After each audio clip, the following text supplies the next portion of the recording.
Today on CityCast Nashville, it's time for our Friday News Roundup. I'm joined by our executive producer, Whitney Pasternak, and producer Daniel Sumstein to tackle this week's biggest headlines. Is NASCAR coming to the fairgrounds? Why are downtown benches being replaced with giant concrete balls? And did Cracker Barrel really ditch the old man and his barrel? It's Friday, August 22nd. I'm your host, Marie Cecile Anderson, and this is what Nashville's talking about. Whitney, Daniel, happy Friday. I love y'all so much.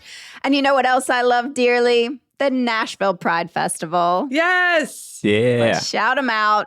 This week, though, we learned that they are in dire need of donations in order to keep the festival going. In a social media post on Wednesday, Nashville Pride said that this past festival, they faced unprecedented challenges. Sponsorship dropped by $270,000, which was 40%. Security costs more than doubled, reflecting the increased need to keep our community safe. Medical support canceled last minute, leaving them with a $30,000 bill. So this past festival, there was, severe weather on that Saturday, which cut attendance. So they think that 15,000 people didn't show up because of the rain and lightning and stuff. So the result of all this is a $250,000 shortfall that puts the future of Nashville Pride at risk. It's always such a happy vibe down there. I love going and checking out all the different booths and the concerts and like all the acts performing. So if you want to keep things going, you can donate today at savenashvillepride.org. They could really use your help. Thank you, Daniel, for shouting out their organization, savenashvillepride.org. Donate today if you can. Speaking of things that people in town are looking to save, the NASCAR conversation is back, baby. Y'all, after decades of back and forth debate, the Banner reported this week that Jasper Hendricks, chair of the Metro Board of Fair Commissioners, said that a deal between Metro and Speedway Motorsports, Inc. to overhaul the Nashville Fairgrounds Speedway and bring top-tier NASCAR races back to the South Nashville site is nearly ready to announce. Chair Hendricks has also made it very clear that there will be no financial obligation from the city in order to build this, which I think has been a real sticking point for people in the past. Now, there is an argument to be made that giving essentially free land to a major corporation like Bristol Motor Speedway is much like giving free land to Elon Musk and the Boring Company, given that land is worth money. But that seems to be the big change in this forthcoming proposal. Yesterday, the Banner updated their story about the NASCAR announcement to include a new comment from Mayor O'Connell's office stating there is no deal at this time and there is no announcement planned or scheduled. Everybody has an opinion about this. First, let's start with the opposition. There is a coalition of community groups and environmental groups and affordable housing advocates who think that that site should get turned into park space and housing. Dare I say, Nashville's next great neighborhood, and that would be a better use for the land than all of the money that they would need to put in to make it okay to race NASCARs there. Councilmember Terry Vo, who represents the district that contains the fairgrounds, agrees with the opponents and says Nashvillians have been clear. They want more affordable housing, more green space, and more walkable neighborhoods. And so she is supporting alternative uses of the Speedway site. And these opponents are calling for this to potentially be a ballot question to revise our charter, because currently our charter says, as a city, that we've got to have a racetrack there. Wait, our charter says that we have to have a racetrack or a fairground? The Metro Charter requires that racing remain a use at the fairgrounds, according to the Nashville Banner. That's a statute that has stymied past efforts to end such competitions at the historic track. So these opponents want to change the charter. They would have to do that via a ballot referendum. Well, what I found was interesting is there was also the Hart Research poll for proponents, those who are in favor of the racetrack, and of the 600 registered voters that they sampled, the majority of them were in support of the racetrack. And the people who are against the racetrack also put out a poll to 600 respondents and found that when given the choice between bringing NASCAR to the fairgrounds or building affordable housing and a park, people favored affordable housing and a park 71 to 21% in that poll. So pick your poll, kiddos. Pick your poll. Pick your person for the poll. I would be genuinely curious if there is a way to vote on this as a city, because it feels like there's a lot of people here who do have a personal, I don't know if it's a nostalgia attachment, but they have a personal pride and lots of memories growing up going to the racetrack here. And there's a lot of people who want that memory back and to create new memories going forward. I grew up, I know I'm biased here. I grew up in the 90s as a NASCAR kid. We as a family got a lot of joy by going to the races and watching NASCAR on Sundays. We asked our Hey Nashville readers in yesterday's newsletter their feelings on the track. All the responses we got were pretty uniformly positive. One reader, Mary Jo C., said, my family has been supporters of the racetrack since I was very young. And even though I haven't been to a race in a long time, I know that for many, many people, that track is a core part of the Nashville lifestyle. These may also be the very people who feel left out of a lot of the new Nashville venues and events. I think it is worth preserving. Marie, what do you think? You know, I love history. I love nostalgia. To return it to its grace and glory might be interesting. I am more concerned at the moment about building the 90,000 homes that we need to have here in Nashville. But, here we are.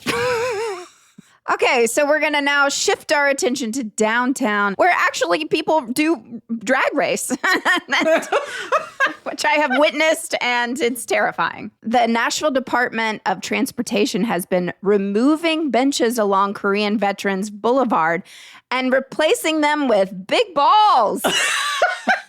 Sorry, I probably shouldn't say that. The Doge guy?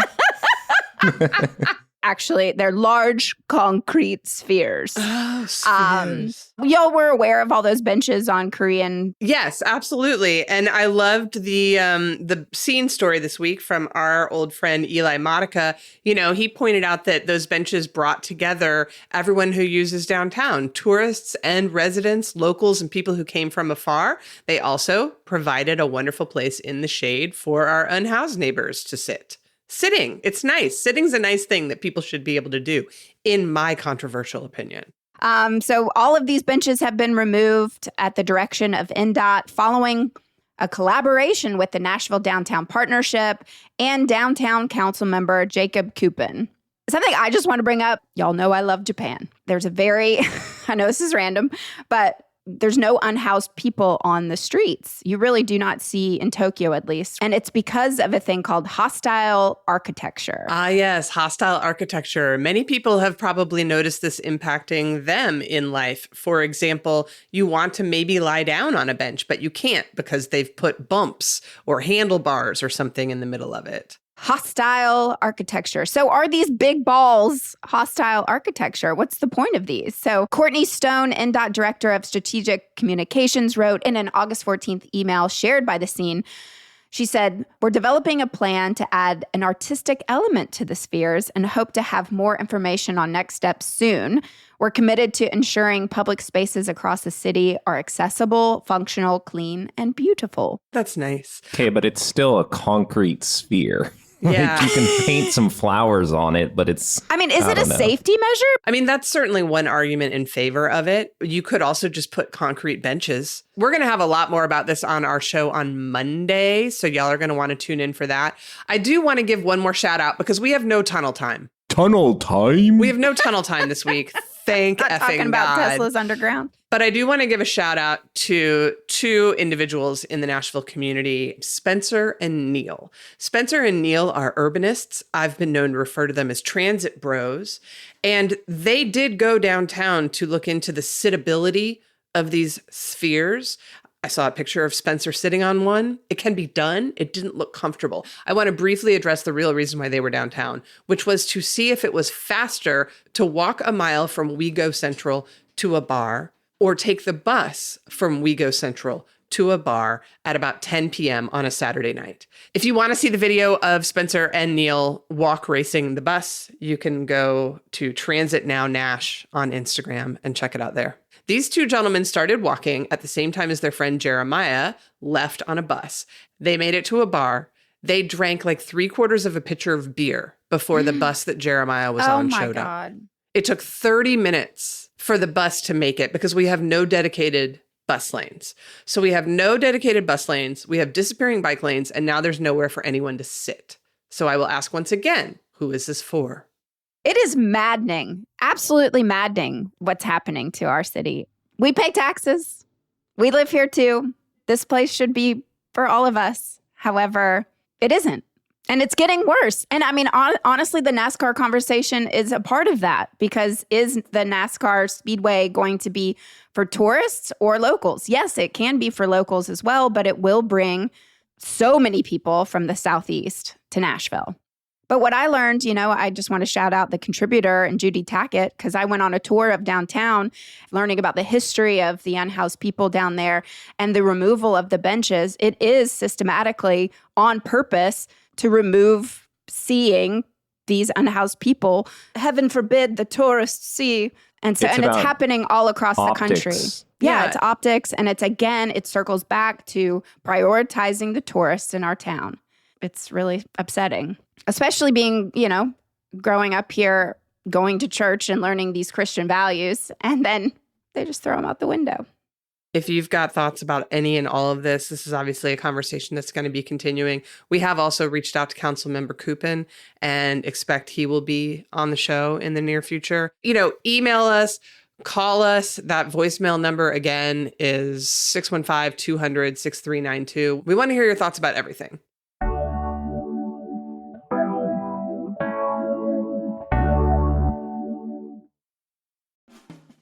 Did y'all hear the news? 2 of Nashville's music institutions, Musicians Corner and Lightning 100, are partnering to present Free Fest in Centennial Park. This 3-day Labor Day weekend, pet and kid-friendly music festival is a celebration of free live music. Plus, enjoy delicious local fare, vendors, beer, wine, cocktails, and more. Pull out a blanket, grab a bite, and hear some of the finest musicians from Nashville and beyond. Musicians Corner's Free Fest takes place Friday, Saturday, and Sunday, August 29th through the 31st. Do not miss performances by Yola, The Record Company, Judy Blank, Bree Kennedy, The Brummies, and many more. Then check out Musicians Corner every Friday night in September. Free Fest is presented by Amazon, produced by the nonprofit Centennial Park Conservancy, and supported by CityCast Nashville. Visit musicianscorner.com for the full lineup. Remember that amazing little cafe you discovered last summer with the perfect latte and crazy view? Or that sweet hiking spot your friend told you about? But you can't remember the name. Well, with Overlook Maps, special places never get lost again. Create personal lists of places you've been and want to go. Build your must-visit list for your next vacation, your foodie favorites for date nights, or your weekend getaways when you need to escape. Share your favorite hidden gems with friends and family, or go on and keep your secret spots completely private. Planning a trip with friends? Create a shared list where everyone can add their ideas. Visiting a new city? Check out lists from locals who know the real gems, not just the tourist traps. And here's the best part, folks. No ads cluttering your lists. No one selling your data to advertisers. Just your personal collection of amazing places, organized exactly how you want them. Overlook Maps. Collect, organize, and share the places that matter to you. Download free at overlookmaps.com and check out overlookmaps.com/Nashville to see some of our lists and great spots on a map and in your pocket. Your places, your way. This week was also a Metro Council week. And Whitney, this meeting seems like it wasn't just dramatic, but kind of unhinged. What happened? I'm going to do this with as much dignity as I can. And I want to preface it by saying that the people in this story are friends of mine. And I love them. They're my friends. They're my neighbors. They're my community. But what happened at council was really kind of not okay. And I would like to blame it on CityCast contributor and Nashville Scene columnist Nicole Williams, whose decision to retire from writing about the Metro Council has clearly destabilized our entire local legislative process. The main event of Tuesday's meeting was the approval on third reading of the rezoning of the nations. We talked about this with Councilmember Tasha Ellis on our show a couple weeks ago. The plan was to allow for more density, add additional tree cover, improve walkability, and deal with stormwater issues, among other things. This passed pretty overwhelmingly. So this is now happening. However, during the debate leading up to the vote, things turned genuinely ugly in a way that's almost not even funny. Everything came to a head when Councilmember Ellis, again, who we know was staunchly opposed to this rezoning, she stood up and interrupted Councilmember Sean Parker, my council member, as he was speaking in support of the bill. And she tried to do a parliamentary inquiry or point of order or point of personal privilege, all of these sort of Robert's Rules of Order things, which is the laws that govern how a meeting functions with the intent of keeping it civil. And Vice Mayor Angie Henderson said that what she was saying was out of order. She could not make those points under those Robert's Rules of Order and asked her to sit down.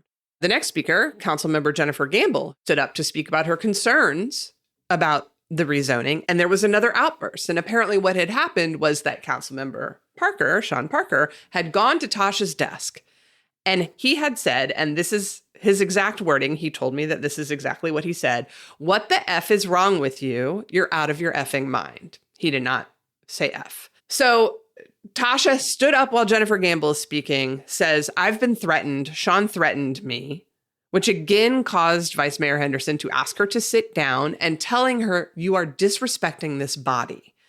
You cannot hear much of what Tasha was saying in the video of this meeting, but according to reporters from both the Nashville Scene and the Nashville Banner, as well as community members who were in the room, at that point, Councilmember Ellis told Vice Mayor Henderson, quote, "I'm tired of you sitting up there and using your white privilege."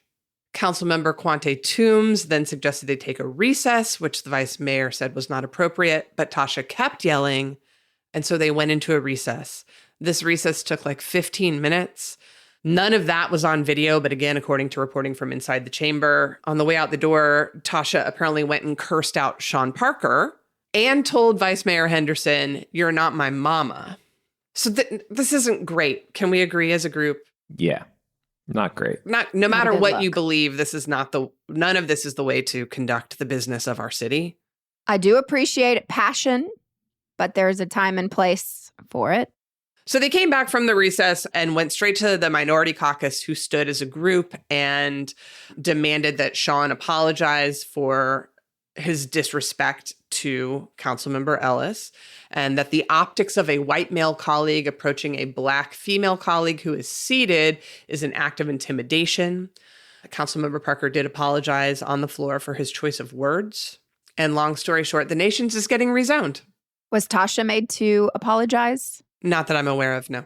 Well, one more point of interest from council this week involved the Budget and Finance Committee, and news that was first reported by blogger and former Metro employee Mike Lacey, who was on our show talking about this very issue back in May.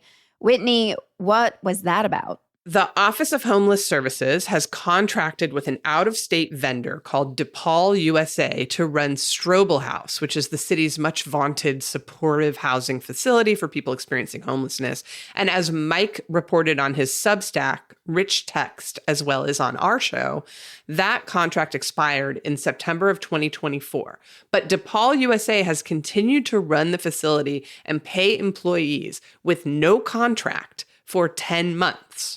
How is that possible, I hear you asking? Well, it turns out Office of Homeless Services Director April Calvin had been paying them via a direct voucher system, and a direct voucher system requires no oversight from Metro Finance. They were simply just getting paid to the tune of $500,000. Wow. How does that pipeline exist? Like, how can you just secretly send money? Well, I've seen insane. The Sopranos, and it can be done. Oh, right. So Director Calvin did testify at the Budget and Finance Committee on Monday, saying that it was just a big oopsie. There was confusion. There was so much coordination and negotiation with multiple departments that it was so complex. There had been some staff changes and turnover at OHS, but something that none of that addresses is something that Mike Lacey has pointed out, which is that DePaul's invoices that were paid through this direct voucher route, they were all backdated in order to fall within the period that the contract was in effect. And then OHS approved the obviously backdated invoices. That does not make me feel as though this was due to confusion. Nope. Somebody knew exactly what they were doing. In any case, after Budget and Finance and Council this week, Metro has now gone ahead and approved a new contract for DePaul USA. The new contract includes a media gag order. They are not allowed to talk to the media about what they're doing over there at Strobel House. Whoa. And what I love that Mike Lacey wrote is that, well, if I'm fake news, according to the director of the Office of Homeless Services, not media, they'll be fine talking to me. I think we are also fake news, according to April Calvin, based on her previous comments in the wake of shows that we've done addressing issues with the Office of Homeless Services. So if anyone at DePaul USA is listening and you'd like to come on the show, let us know. We want to know everything about your good work there at Strobel House. I don't think this is going to help silence any of April Calvin's critics, is all I'm saying. One more thing we want to talk about before we move on to good news is Governor Bill Lee has sent 160 Tennessee National Guard troops to Washington, D.C. indefinitely to help President Trump's apparent takeover of that city, which is allegedly about addressing D.C.'s crime, which has in fact decreased by 30% since 2023 and is at an all-time low. We do highly recommend y'all going and listening to CityCast DC to hear what they are experiencing in their city right now. They're doing an amazing job covering it. Yesterday, the Nashville Scene obtained an internal Tennessee National Guard document that indicates Guard members will also be deployed to Nashville in September to provide administrative support for ICE during what is expected to be an uptick in immigration and detention operations. The projected tour of duty is September 15th to December 15th, with possible extension through the end of the year. So if you or a family member or a friend serve in the Tennessee National Guard, we want to hear from you. How do you feel about this? Email us at nashville@citycast.fm. We really do want to hear from you because as we fight against being called fake news, we actually do want to do our due diligence and talk to the sources and hear the facts.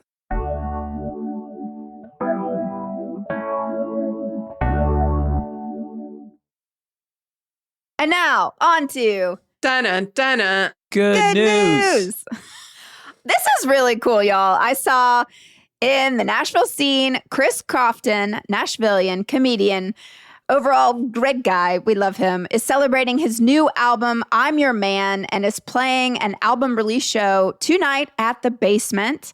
You know, he's the advice king for the Nashville Scene. This week he had an article that we do recommend y'all checking out. It's about midlife hobbies in the face of fascism. Oh, Crofton. We love you so much, Chris Crofton. Congratulations on this album. Well, this next piece of news is perhaps the most important thing that we've talked about on this episode today. We could have just talked about this. Brace yourselves. Cracker Barrel, the popular restaurant chain based in Lebanon, is under scrutiny for their new logo reveal. So, where do I even start with this? Where to even start? Where to even begin? What does it look like, Daniel? While still featuring the company's classic gold and brown color palette, the new logo instead offers a simplified version without a man seated next to a wooden barrel. Wait, so they've removed the cracker and the barrel? They've removed it all. Now it looks like every other logo in the modern day, which is just boring and static, in my opinion. No. Let's get back to 90s logos, y'all. Yes. Some conservatives, including Donald Trump Jr., have pushed back against the rebrand, suggesting that the new logo is political. It's woke. They removed the woke. cracker and the barrel to be woke. I never thought Cracker Barrel would be a woke company, but here we are. I never thought the leopards would eat my face. I mean, yeah, I genuinely don't understand how a man relaxing next to a barrel could be interpreted as either controversial or woke by anyone. To me, this is like classic internet behavior where people are turning a nothing story into a firestorm. And here we are talking about it. Yeah, Here we are congratulations, talking Internet. You win again. I do want to point out one tweet I saw from a lifelong Cracker Barrel fan who posted, "I'm feeling like this new logo is ruining my life." Which, Oh, bless your heart. I hope that's sarcasm because I have seen stories though that they're gonna like make the insides of Cracker Barrels more modern too, which I'm guessing means taking all the random crap off the walls. I know, and I hate that. Everything in the world does not need to be minimalist. I freaking love Cracker Barrel. And Same. this I do makes too. me so, they do not, I mean, you can change the logo, whatever. I'm still going to go get that chicken and dumpling. But if you remove my game, the peg game, I'm out of there. You can't take that away. it's an Illuminati shape, Marie. You got to get rid of it. The lizard's own Cracker Barrel. Oh my God, have the lizard people infiltrated Cracker Barrel? They're everywhere. But another cute thing happened in town this week. Elmo and Abby from Sesame Street were in town to help the Opry celebrate its 100th birthday. Marie, tell us all about it. I know you've been tracking this meticulously. I know. I love it. Yes. So Elmo performed with Lauren Elena on her hit Road Less Traveled. The joy you can see on her face performing with him is absolutely classic, y'all. Elmo and Abby made appearances at the Bluebird Cafe and Hat Show Print. There's an awesome video that's circulating online that you can watch too. It was so cute. Daniel, were you as charmed by this as we were? I was terrified of the Count growing up, a like B-list Sesame Street character. I had a really bad nightmare about him as a kid, and it was one of those like night terrors that you still remember later on in your life. Oh, absolutely. Same thing with E.T. Yeah. I had one of those about the Muppet movie.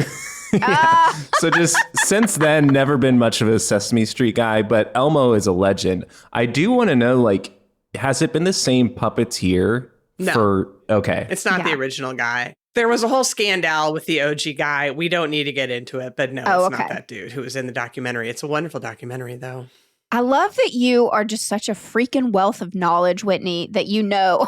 It's exhausting to The be this way. puppeteer rotation. This is why I'm going to die alone. But yes. And then lastly, I wanted to point this out for folks. An amazing Nashville nonprofit, one of legitimately my favorite organizations in town, Shower the People. They're looking for volunteers to drive their bus to help our unhoused neighbors.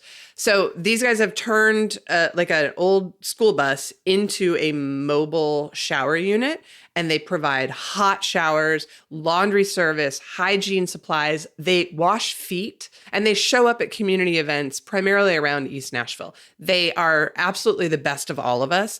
You don't need a commercial driver's license to help. You just need to be comfortable driving a big vehicle. They're really encouraging people to reach out to them. You can contact them through their website at showerthepeople.net. Again, this is literally the Lord's work. So I hope if anybody's listening and you feel like driving a bus, beep, beep. Well, other places you can check out around town is this really cool thing called Overlook Maps. CityCast Nashville has partnered with Overlook Maps. And what we have been doing is that we ourselves have been curating these lists for everyone. So this week we had an episode featuring my mama about, cheap eats, early bird specials, happy hour. So I put together an Overlook Maps list so you can actually see it. It's like a Google map, but we've curated it specifically for these lists. So I did the happy hours. Whitney, what other lists would you recommend them check out? We also this week, we did an article in our Hey Nashville newsletter about what we think are the best dog parks in town. Well, it's really what my dog Wally thinks are the best dog parks in town. So we went ahead and curated a list there. You can check all of these out at overlookmaps.com. You can make your own. Our profile is, shockingly, CityCast Nashville. We also want to tell people, please, please, please, it is not the last minute to do this, but you've only got one more week. Vote for us in the Best of Nashville. We are under the media and politics section, and we are running as Best Podcast. Go ahead, fill us in. Remember, you do have to vote for 20 things in order for your vote to count, but that should not be hard. I guarantee you love 20 things enough in this city to be able to identify what they are. You can go to bestofnashville2025.com to cast your votes. You can only vote once. You have to vote for 20 things. Please vote for us. We're nice. I would like to end by asking one little favor. For the last time this year. One little favor that I've been shouting out for the last 2 weeks.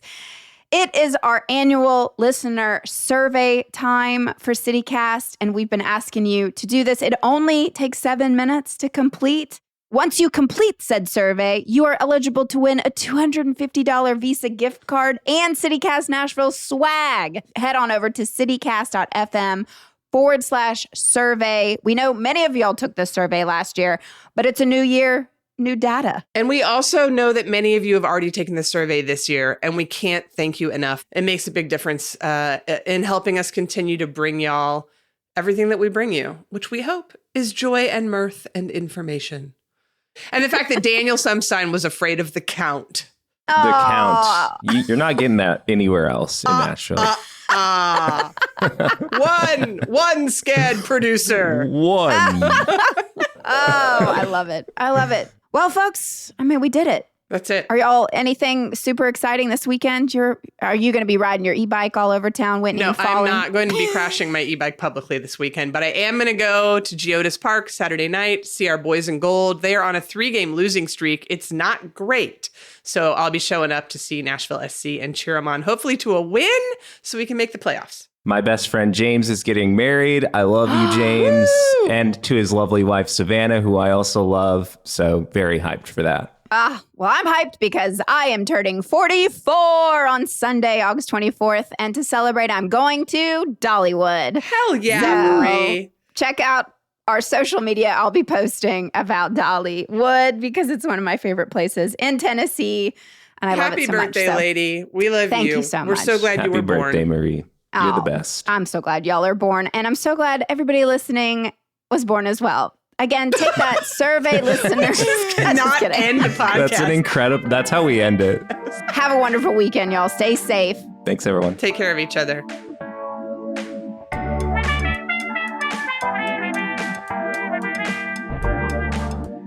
That's all for today here on CityCast Nashville. And don't forget, you can support this show and get great perks by becoming a CityCast Nashville neighbor at membership.citycast.fm. Shout out to our newest neighbor. Thanks for joining, Liliana S. I'm your host, Marie Cecile Anderson. Our executive producer is Whitney Pasterek. Our producer is Daniel Sumstein. Our Hey Nashville newsletter editor is Margaret Kingsbury, with extra support this week from Natalia Aldana. Our theme music is by Prof. Jenkins, with additional music by Anders Fobb and Dwayne Russell from Triple Scoop Music via Getty Images. If you enjoyed the show, why not tell your friends? Rate the show, leave us a review, and subscribe to our Hey Nashville newsletter.